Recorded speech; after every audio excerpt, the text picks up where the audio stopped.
Buen día para todos, sean bienvenidos a En Profundidad, en este espacio donde queremos contarle a todos ustedes temas de trascendental importancia para el municipio del Santuario y por supuesto también para la región. Hoy vamos a tocar un tema que es muy importante, vamos a hablar sobre el manejo de las emergencias y por eso yo quiero presentarles entonces al invitado que nos va a acompañar en el programa de hoy.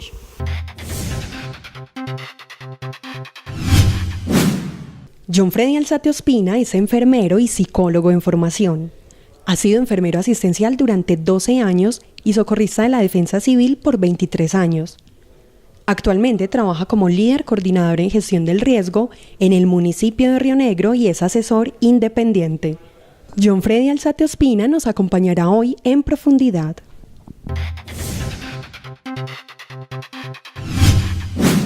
Muy bien, pues ha llegado el momento de presentar al invitado que nos acompaña el día de hoy. Él es John Alzate. Bienvenido en Profundidad. Gracias, Mauricio. Un saludo para usted y para todos los televidentes. Así es, John. Pues mire, vamos a tocar un tema que es muy importante. Obviamente nadie puede desconocer lo trascendental que es hablar sobre el manejo de las emergencias. Nadie está exento para digamos, vivir una emergencia que se puede presentar en cualquier momento en una situación pues que obviamente no da previo aviso. Hablemos primero si nos ubicamos aquí en el municipio del Santuario y en la región del Oriente. Nosotros estamos ubicados en una región de desastres, en una zona propensa a desastres o ¿qué podemos entender por región propensa a desastres? Claro, Mauricio, cualquier región, cualquier estado, cualquier ciudad, pues obviamente siempre va a estar vulnerable, siempre va a estar propuesta a desastres.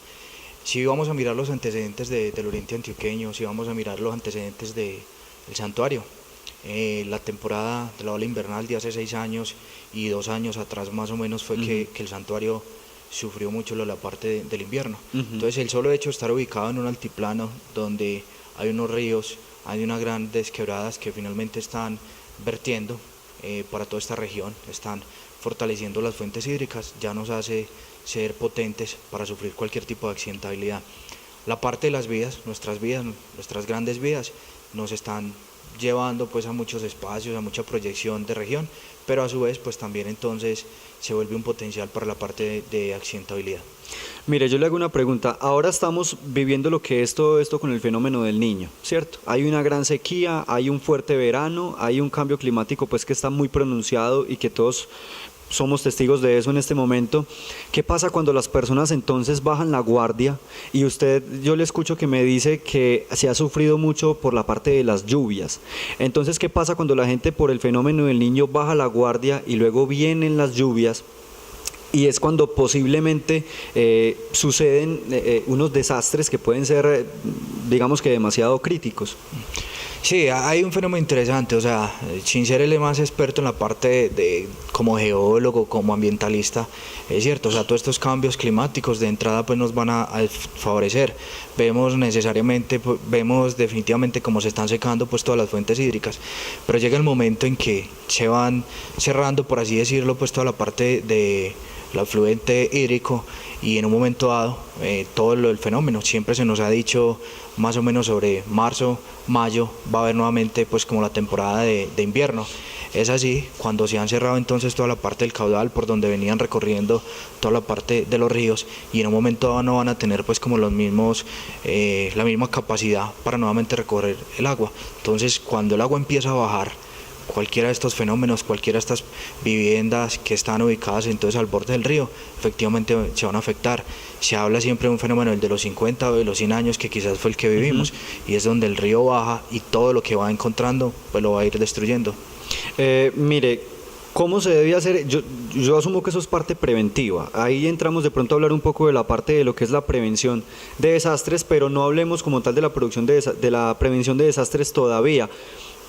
Esa parte preventiva o esa parte pedagógica, ¿cómo se debe hacer con las personas? Cuando usted de pronto dice que el afluente, hay una gran sequía y el afluente también retrocede o ya la capacidad no es la misma del cauce por el cual viene dicho afluente, ¿Cómo se debe manejar esa parte preventiva de pronto con las personas donde ya también se genera un poco de invasión por eso, también se habla de contaminación? ¿Cuáles son esos factores, por ejemplo, en la parte preventiva? Mauricio, usted tocaba un tema muy importante y la parte de invasión. La mayoría de las tragedias que se han presentado en el oriente antioqueño, en los grandes municipios de acá de la región, es muy inquietante la posición cuando uno va, atiende la emergencia y se encuentra que la persona, el patio de su casa es el río que en su momento estaba seco, pero que cuando volvió a tomar lo que le pertenecía al río, a la quebrada, finalmente era el patio.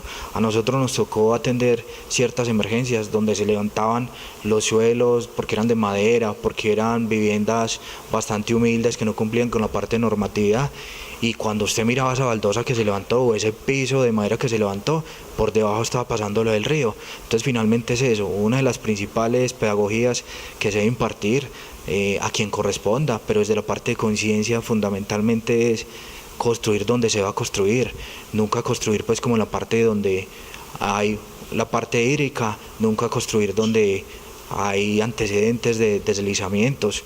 Entonces en el oriente sufre mucho la parte de remoción en masa, propiamente toda la parte de deslizamientos. Entonces eso, vemos continuamente cómo se arrojan residuos, basuras, y siempre se llevan entonces a estos sitios porque ya por ahí no está pasando la quebrada o no está pasando el río. Eso mismo se está cargando de represar, y en el momento entonces en que vuelva y baje el agua, vuelvan los afluentes hídricos, pues van a arrojar todo, van a acabar con todo lo que por gravedad van a encontrar.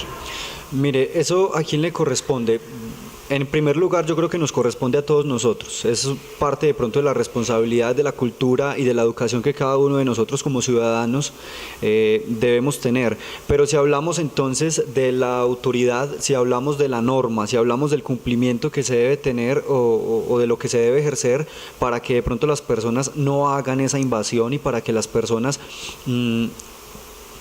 no, digamos que en el futuro eso se les va a devolver, porque es una invasión y la naturaleza va a retomar lo que le pertenece.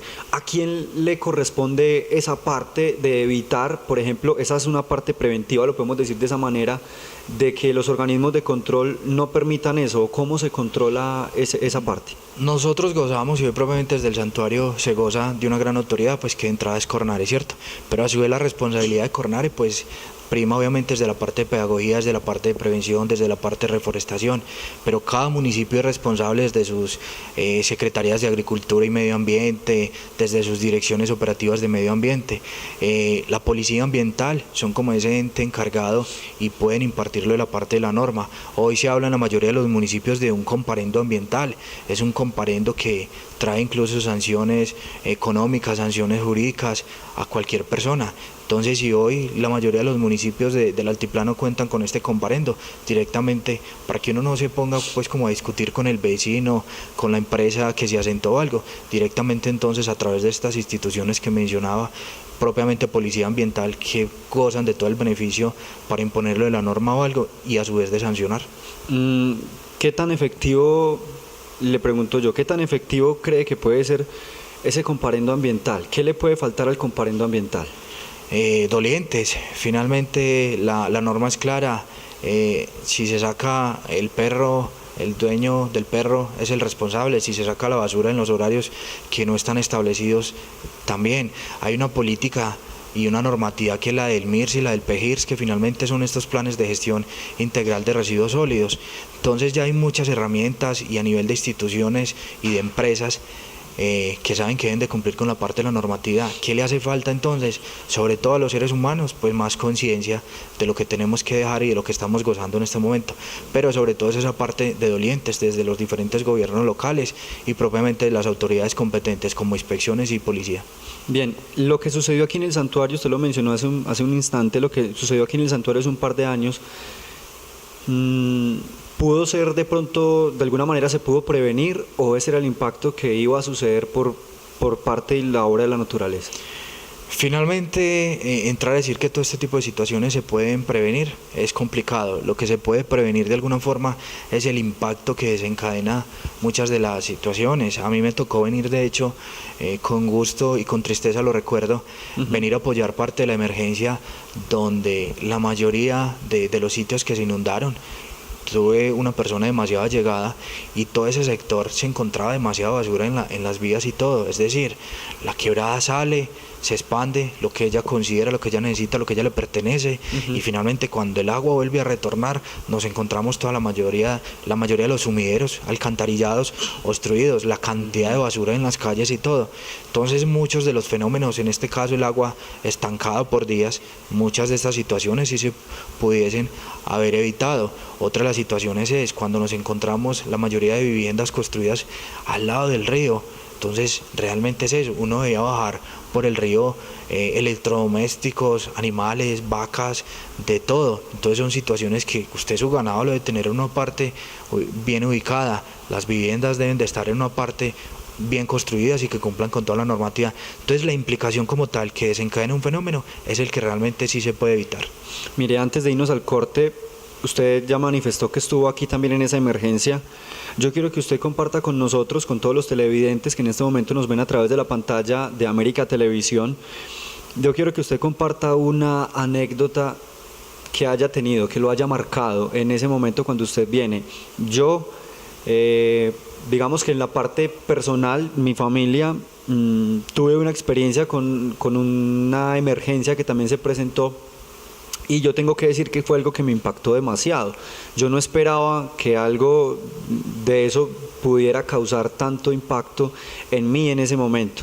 Usted, con la experiencia que tiene y con todo lo que ha hecho en esos organismos, yo quiero que usted nos comparte una experiencia aquí en el santuario que usted lo haya marcado y que lo haya, aunque asumo que ha visto muchas cosas, que lo haya dejado marcado y que realmente recuerde bastante esa experiencia. Yo pienso que de las situaciones que más lo marcan, o sea, el gobierno de turno fue un gobierno muy responsable, fue un gobierno con los organismos de socorros radicados acá en el municipio que actuaron y correspondieron de la mejor manera al municipio. Yo pienso que lo que a uno lo marca de entrada, porque fue una emergencia pues que se manejó adecuadamente, oportunamente, tuvo un apoyo, es que el santuario se reconoce como esa gente muy pujante, muy organizada en sus negocios, es unas personas, como decimos los paisas coloquialmente, muy echadas para adelante, ¿cierto? Encontrarnos con áreas tan descuidadas por la misma comunidad, con lo que el ejemplo que le ponía de la parte de los residuos, quizás es lo que a uno de alguna forma lo marca, porque el hecho de que muchas personas hayan perdido viviendas, frazadas, enseres del hogar y todo, pues a uno lo entristece, pero no es como el pan de cada día, por así decirlo, y son las consecuencias del planear, ¿cierto? Pienso que lo que a uno lo marca entonces, para redondear la respuesta, es de pronto esa mala planificación, con respeto lo digo para la comunidad, de una comunidad tan pujante, pero que a la hora de una emergencia no estábamos preparados. Quizás es de pronto lo que lo marcó. No dejo atrás y con respeto lo digo, o sea, toda la parte del dolor que vivieron las comunidades, las pérdidas, hubo unas veredas donde la gente perdió absolutamente todo, no tuvimos la oportunidad de estar en todos los sectores y obviamente eso no deja de ser importante, es muy importante, pero lo que a uno lo marca en un municipio tan pujante como lo es el santuario es de pronto la poca planificación finalmente en una gente que ha sido muy pujante y que sí sabe planear, sobre todo su economía. Así es, pues es una invitación de pronto para que seamos un poco más conscientes. Tarde que temprano las emergencias nos pueden llegar a cada uno de nosotros y no sabemos si vamos a estar quizá tan preparados como lo tengamos que estar. Con esa respuesta nos vamos a nuestro primer corte de comerciales y ya regresamos en profundidad.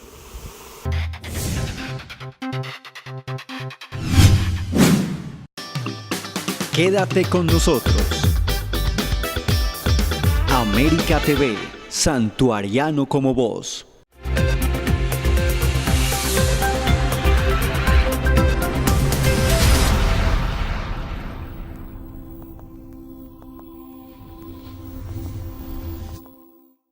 La historia la hacen las personas, los acontecimientos y las instituciones de un pueblo. Nuestro propósito es mantenerla viva para que no se quede en el olvido. Memorias de mi pueblo, todos los lunes a las 4 de la tarde, con repetición los jueves a las 2:30 de la tarde. América TV, santuariano como vos. Las mechas de Migi, las mechas de Migi, actualidad de moda y estilo para ti. Boutique, Las Mechas de Migi. Ropa y zapatos para damas, caballeros en las mejores marcas del mercado. Encuéntrenos en la calle del Comercio en la carrera 50, número 4787. Teléfono 567-4926. Y recuerda, tenemos ventas por club y plan Separe.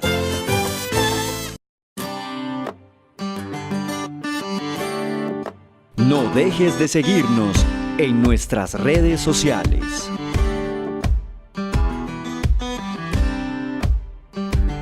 América TV, Santuariano como vos. TV Colombia Digital lo invita a pagar oportunamente sus facturas para que disfrute de los mejores canales nacionales e internacionales.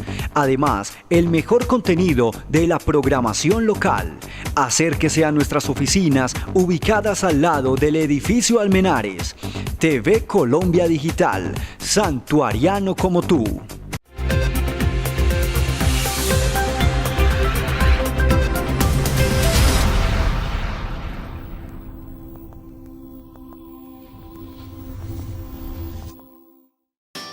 Continuamos viendo América TV, Santuariano como vos.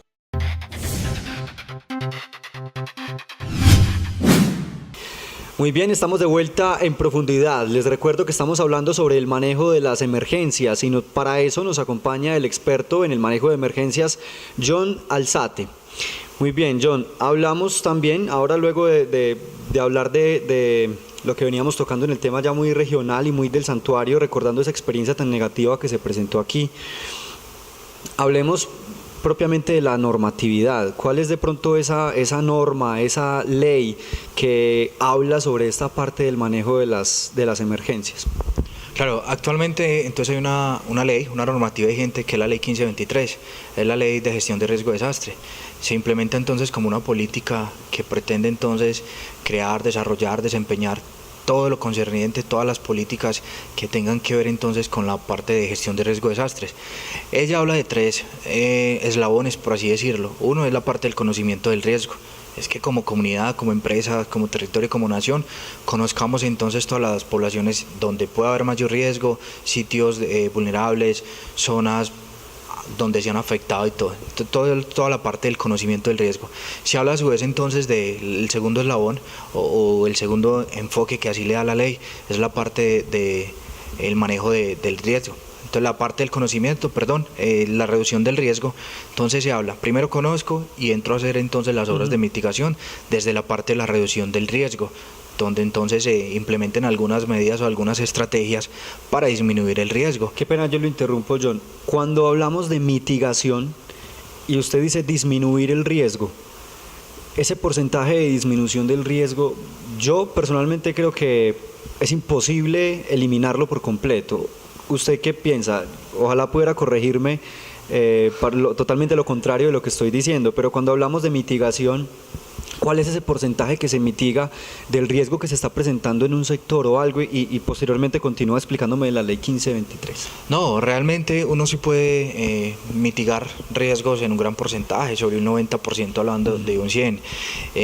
Hay un humorista de la región que hoy es un personaje a nivel nacional y él decía, en el momento en que yo vaya a ser alcalde les voy a cambiar el río.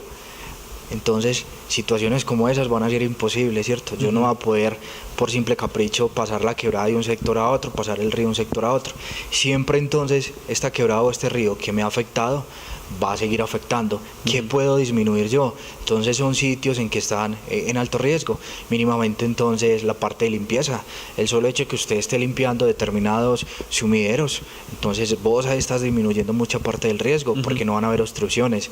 El hecho de generar unas contenciones, un muro de contención, vos podés mitigar que entonces un predio, un talud o algo, obviamente entonces caiga, haya un deslizamiento. Y usted casi que podría decir que en un 80 o en un 90% está mitigando muchísimos de los riesgos. La parte de la educación, si nosotros tuviéramos educación, por ejemplo a nivel de salud, lo que toda la vida nos han dicho, aliméntese bien, pues evitaríamos una gran cantidad de enfermedades, ¿cierto? Si hay un puente que está a punto de colapsar y su estructura está fallando, pues efectivamente, si se repara en la forma indicada, con la norma indicada, y quienes saben realmente, se está mitigando el riesgo. Siempre va a ser más económico mitigar, prevenir que curar. Claro. Entonces, realmente los riesgos sí se pueden mitigar. La parte de limpieza, el mismo ejemplo de las basuras, que es lo que nos está... Usted ahorita nos hablaba de una situación familiar, muy seguramente uno va y mira los precedentes del barrio, del sector, y con toda seguridad el agua está buscando una salida, por donde drenar, y si esas basuras están, no se va a poder mitigar entonces lo del riesgo. La tercera fase, y finalmente entonces, es la parte a la que nosotros no deberíamos de llegar, que es la parte de atención, y es donde los organismos de socorro finalmente y los gobiernos, desde las diferentes dependencias, gestión del riesgo, los CONGER, lo que anteriormente hablábamos de los COLPAD y los CLOPAD, son los que entran pues a actuar, es la parte operativa finalmente. Entonces la ley finalmente comprende eso. A su vez, le da herramientas a los gobiernos y les obliga a los gobiernos nacionales, desde cada espacio, desde cada esfera, tanto el departamento como desde lo local, en que deban tener un fondo para la parte de atención entonces de gestión de riesgo de desastres y fortalecer los organismos de socorros, llámese los considerados en primera respuesta o los otros organismos de socorro que han ido surgiendo entonces por la misma necesidad de las comunidades. En materia de primeros auxilios, cuando ya hablamos de esa parte de la respuesta o de la intervención de ustedes o de los organismos de socorro, ¿cómo debe ser esa atención que se debe prestar? ¿Debe ser como si se presentara o sea, es el protocolo, cómo debe ser?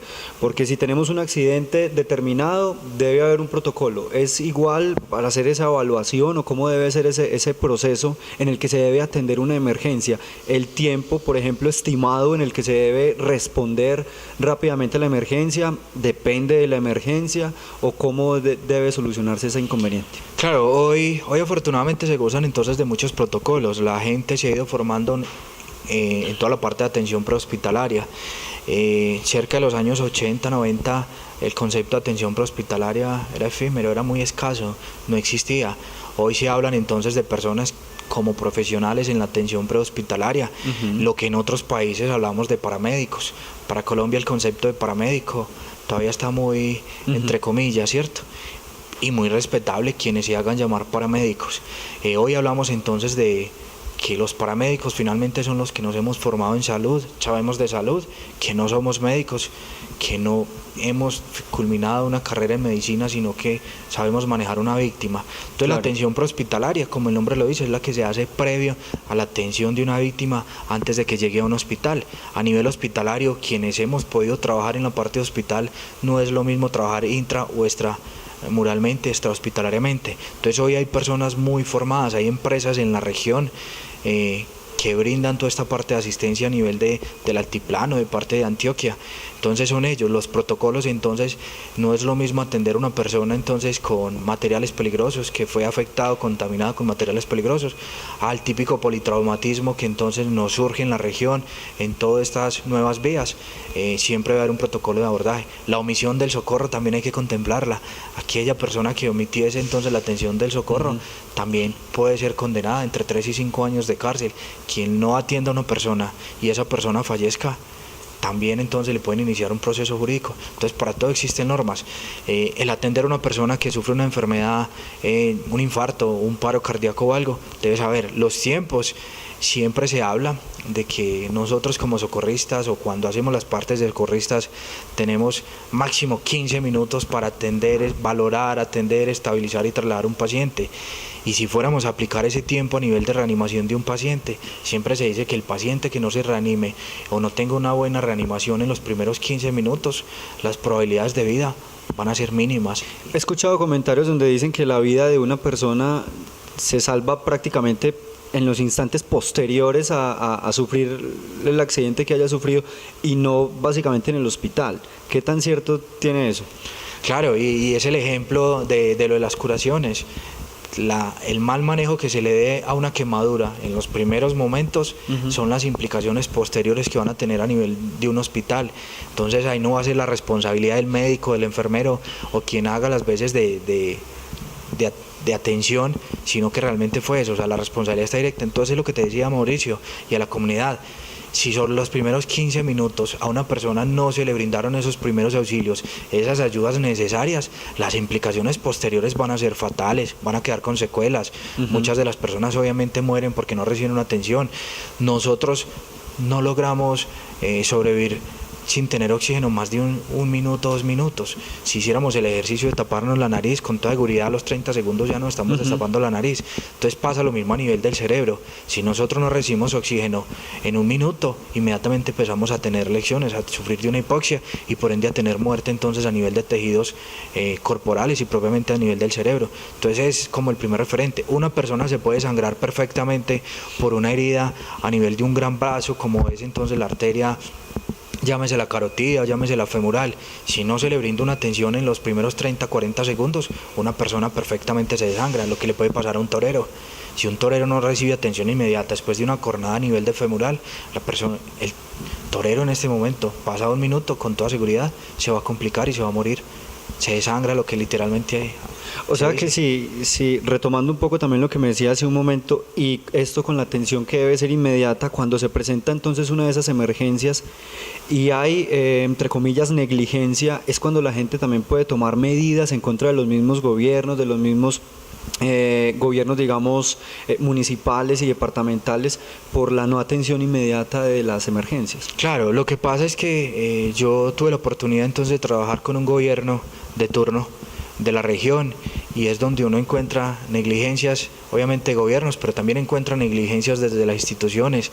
A veces se nos olvida el rol de ser socorrista o de ser voluntario, ¿cierto? Siempre hay como un condicionamiento entonces a muchas situaciones, y uno también encuentra el factor voluntades, quiero y no quiero, y claro, es más fácil echarle la responsabilidad a los gobiernos, pero un proceso se demora muchos años y muchos gobiernos logran comprobar que se brindaron todas las herramientas y todas las garantías para que las instituciones de socorro pudieran atender.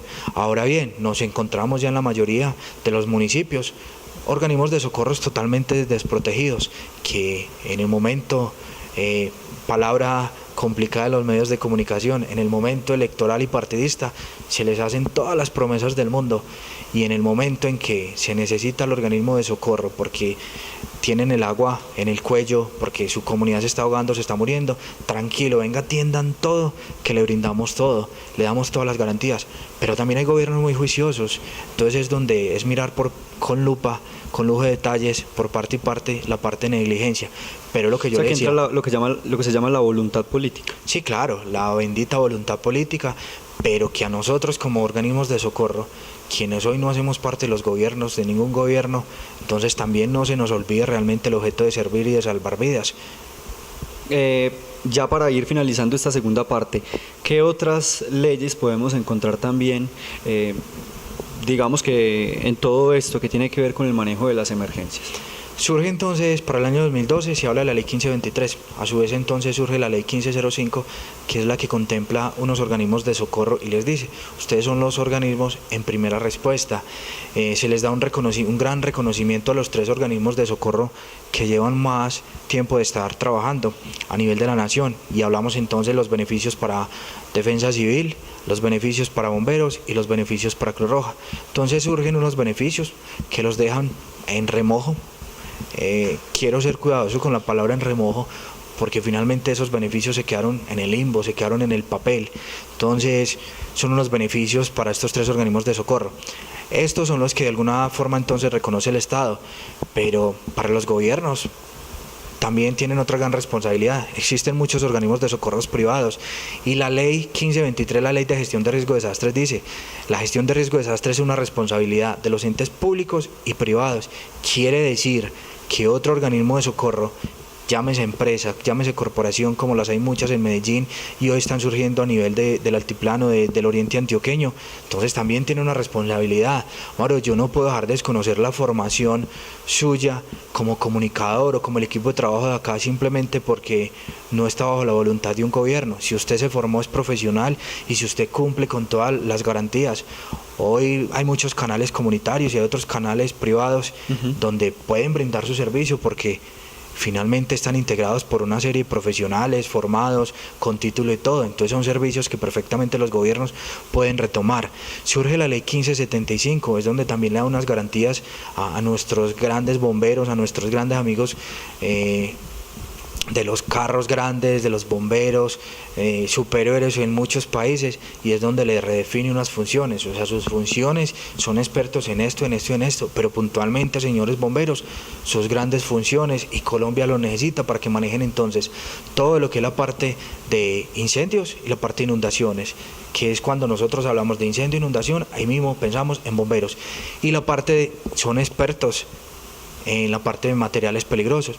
Son muy buenos y muy expertos también en otro tipo de emergencias, con víctimas, con lesionados, y dependiendo las condiciones y los recursos que tengan, se meten a todas otras partes de atención porque tienen las capacidades que el conocimiento. Pero entonces la 1575 las define, sus funciones son estas, entre otras tantas. Entonces son como las tres leyes que de alguna forma siguen estando más vigentes, regulan toda la parte de normatividad, porque hoy hablamos de otras leyes que tienen que ver entonces con la parte de seguridad y salud en el trabajo, que en ocasiones se articulan en muchos procesos de emergencias. Desde lo interno en una empresa manejamos todo lo ocupacional, todo lo de seguridad y salud en el trabajo, pero cuando llegan bomberos ya la responsabilidad entonces les toca a ellos, y cuando la emergencia se sale de las manos de la empresa, de la institución, del hogar, ya la responsabilidad es de un gobierno. Bien, ahora para de esta forma sí salir al corte, usted me dice sí o no y luego profundizamos. Yo le pregunto, el Oriente Antioqueño, hablando de cuerpos de bomberos voluntarios, cuerpos de bomberos oficiales, hablando de las corporaciones y lo que me estaba mencionando, y también los organismos pues municipales, departamentales, las diferentes entidades que controlan todo esto, ¿está preparado el Oriente Antioqueño para una nueva emergencia de gran magnitud, sí o no? Me la va a salir del protocolo, porque lo ideal sería sí, no y a veces, ¿cierto? Usted me la pone de una manera entonces muy cerrada el sí y el no, ¿cierto? Que la comunidad y que los televidentes me entiendan, para muchas o para algunas de las actividades y las emergencias que se nos presenta, tenemos grandes socorristas en el Oriente. Bien, con esa respuesta nos vamos entonces a nuestra segunda pausa de comerciales. Saludamos antes de eso a todas las personas que recién llegan y se quedan con nosotros viendo el programa en profundidad a través de la pantalla de América Televisión, hoy con un tema muy importante, el manejo de las emergencias. Ya regresamos.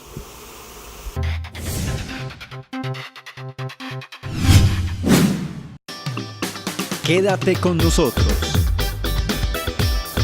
América TV, santuariano como vos.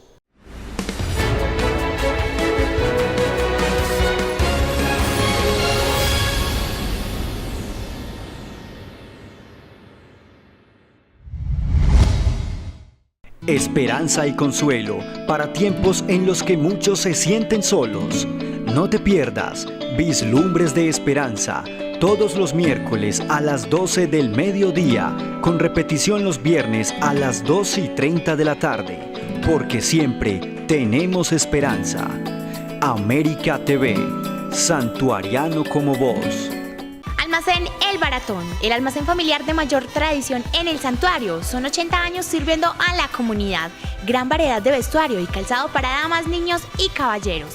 Artículos para bebé, ropa materna, línea hogar, con la mejor atención. Le brindamos ventas por club y maxi crédito con plazos más amplios y sorteos cada 2 meses. Recibimos tarjetas débito y crédito. Visítenos y denos el gusto de atenderle.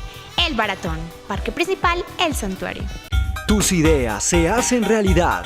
Aprende con nosotros a explorar tu creatividad. Disfruta lo que tenemos para ti. Todos los jueves a las 6 de la tarde, ponte a crear con Tama Diseño, y los domingos repite los pasos a las 3 de la tarde. América TV, santuariano como vos. TV Colombia Digital lo invita a pagar oportunamente sus facturas para que disfrute de los mejores canales nacionales e internacionales. Además, el mejor contenido de la programación local. Acérquese a nuestras oficinas ubicadas al lado del edificio Almenares. TV Colombia Digital, santuariano como tú.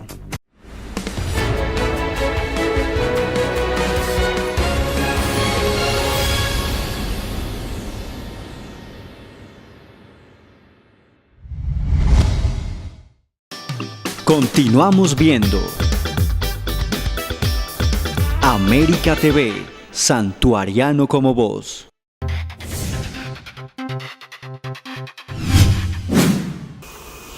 Continuamos en profundidad con este tema del manejo de emergencias que hoy estamos tocando aquí con el experto John Alzate.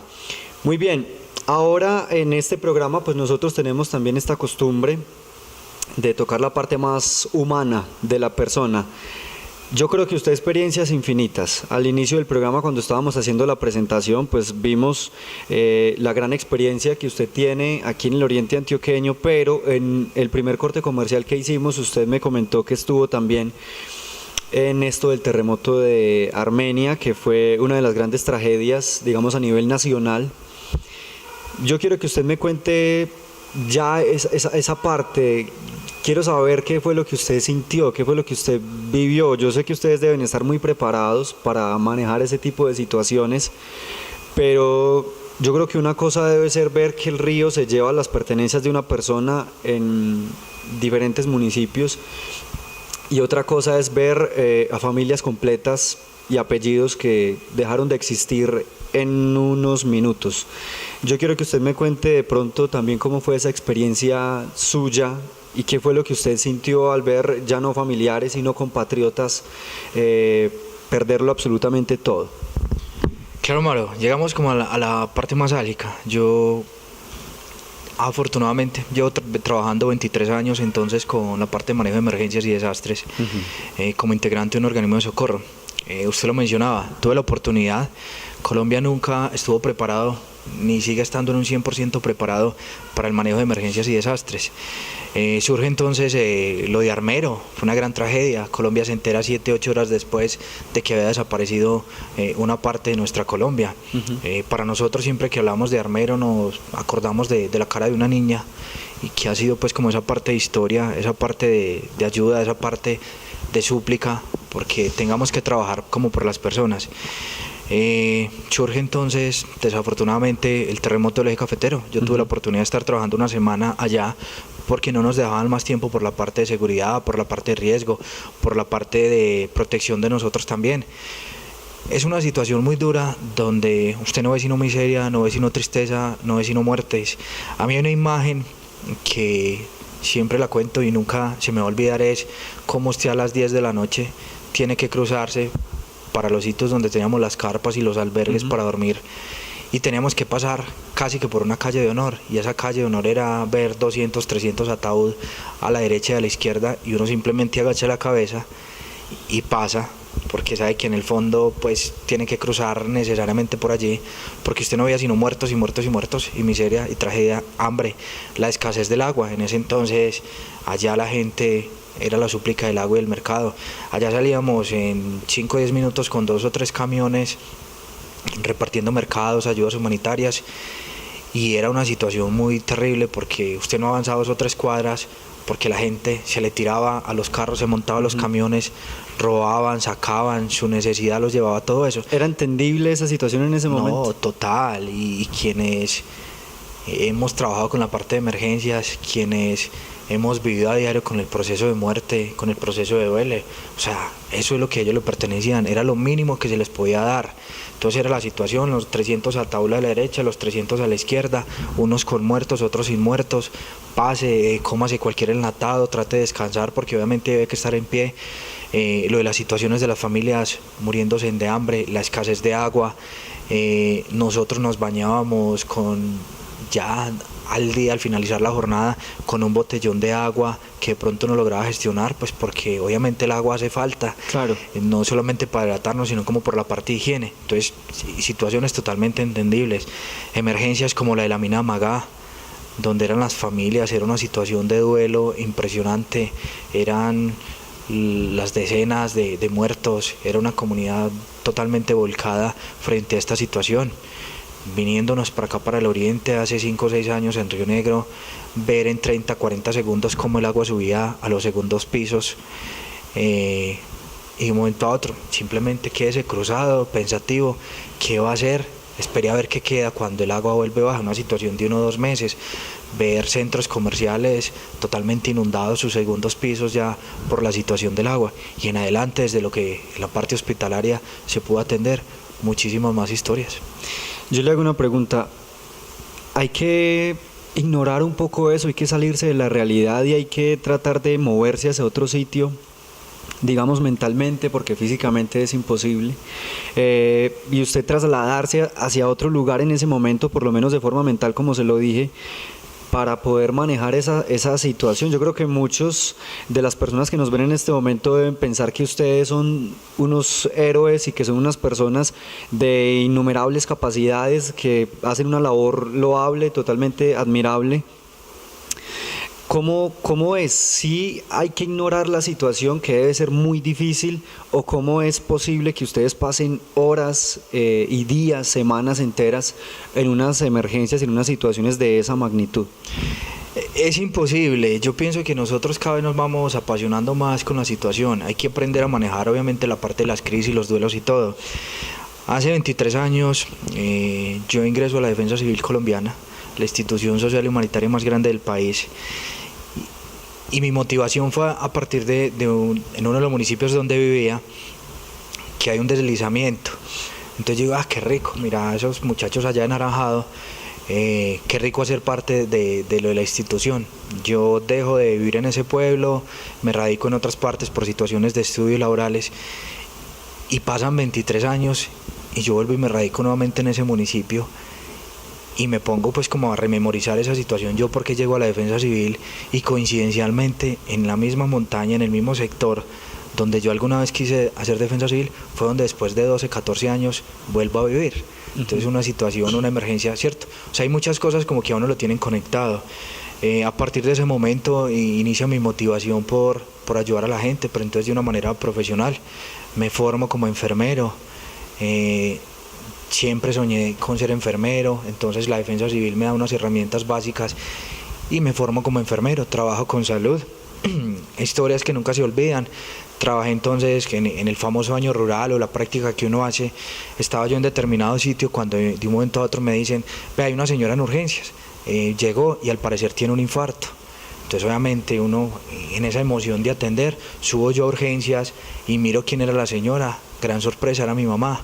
Entonces empiezo a brindarle los primeros auxilios, por así decirlo, porque hay una parte ética que se nos pide y se nos obliga en que soltemos el paciente cuando ya empiezan a hablar de medicamentos de reanimación. Entonces sencillo, yo entrego a mi paciente en ese momento y paso de ser enfermero a ser ya el hijo de la señora, ¿cierto? Un segundo después. Sí, inmediatamente ya uno queda esperando a ver qué es lo que pasa. Voy a interrumpirlo. Esta pregunta se la tengo que hacer. Si usted estaba atendiendo a su mamá, ¿hizo más porque era su mamá en ese momento? ¿Había algo que lo motivaba más a trabajar por la salud de ella en ese momento? ¿O usted era el mismo de siempre? No digo que se esforzó más porque era su mamá, sino porque asumo que siempre, si está ayudando a la gente, da el 100% siempre, pero podemos decir que si era su mamá, había un 200% de su esfuerzo tratando de hacer algo. Bueno, yo siempre he dado el 100 o el 200% por todas las personas que he atendido, ¿cierto? Si es mi mamá, si es mi familiar, si es el vecino, si es el hijo, el negro, el blanco, el mestizo, el que sea, ¿cierto? Yo siempre decía, en el momento en que yo sienta que no quiero ir a trabajar más a un hospital, en ese momento es que yo tengo que renunciar. Y efectivamente pasó, después de 12 años yo dije, yo no quiero ir a trabajar más a un hospital, yo quiero hacer otro tipo de cosas, y no es por la parte de la atención, por la ayuda humanitaria. Uno se queda atendiendo pacientes toda la vida, ¿cierto? Nosotros ya no vamos a alcanzar a pensionarnos, pero uno se quedará haciendo toda la vida. Solamente son condiciones en las que uno dice, no más, yo no voy a hacer más por la misma situación, y es lo que hoy estamos viviendo en un país como este, donde la salud, donde nuestros compañeros médicos, enfermeras y todo, están pasando todas las necesidades habidas y por haber. Llega un momento, pensé que, ahorita me hacías una pregunta, y yo pensé que era la pregunta en que todo el mundo dice, es que se vuelven inhumanos. Cuando uno siente que el gremio, el Estado, lo vuelve a uno inhumano, es donde uno dice, no más, yo me tengo que salir. Cuando yo llego a ese momento en que digo, no siento que pueda seguir atendiendo a mis pacientes con la misma calidad humana, porque no tengo las garantías, no tengo los recursos, porque no hay nada más horrible que haya que sacar un paciente de un consultorio porque está el otro haciendo fila. Es donde yo digo, no más, no sigo trabajando más en un hospital como enfermero asistencial y me dedico a hacer otras cosas. Ya me enamoré de la psicología, pienso que era la parte que me hacía falta, y es donde hoy puedo gozar la tranquilidad de atender la salud física, pero también la salud mental. Entonces uno siempre, la mayoría de las personas, vos te encontrás profesionales de todas las áreas, buenos y malos, pero entonces es en ese momento donde uno dice, no soy capaz de más y siento que no dar más, en que, como me lo decía un director de Defensa Civil, de un paso a la izquierda, y yo di el paso a la izquierda a la enfermería, pero con amor atiendo, con amor asisto, con amor rescato, con amor salvo vidas, solamente que hoy la condición es mejor como que uno dé ese paso a la izquierda, porque uno no quiere llegar a convertirse en uno más del área de la salud. Bien, la pregunta final para despedir este programa, John, después de, no me puedo quedar sin decirle que admiro lo que me acaba de contar, porque yo personalmente creo que ya hubiera perdido todo control y todo gobierno sobre mi cuerpo en ese momento, pero yo quisiera preguntarle entonces, ya retomando la parte de las emergencias como tal, haciéndolo de una forma general, porque hablamos un poco del santuario, hablamos también de la región, pero qué bueno que usted me contara a nivel nacional, hablamos también de leyes 1523, 1505 y 1575, todas de 2012, que usted me pudiera contar, por ejemplo, muy rápidamente, si hablando a nivel nacional, porque también a mitad de programa hablamos de que estamos muy lejos, tristemente muy lejos de otros países donde esto es tan prioritario y todo está muchísimo más organizado, aunque no podemos desconocer que se ha trabajado demasiado aquí en nuestro país, pero ¿cómo estamos preparados nosotros para afrontar algo que, como lo dijimos al principio del programa en las primeras dos preguntas, todos en algún momento vamos a ser tocados por una emergencia? Realmente hay muy poca preparación, hay muy poco acompañamiento, tanto así que con eso te daré una respuesta. Yo centro mi tesis como psicólogo en brindarle una atención, apoyo al apoyo, y es valorar el estrés postraumático en bomberos, Cruz Roja y Defensa Civil. Nos encontramos y nos venimos encontrando unas situaciones con estos organismos de socorros que están desamparados, que son muchos de ellos nunca reciben una atención, muchos, por no decir que la mayoría, nunca reciben una atención después de una crisis de una atención. Estamos encontrando unas secuelas muy significativas en estos organismos de socorro.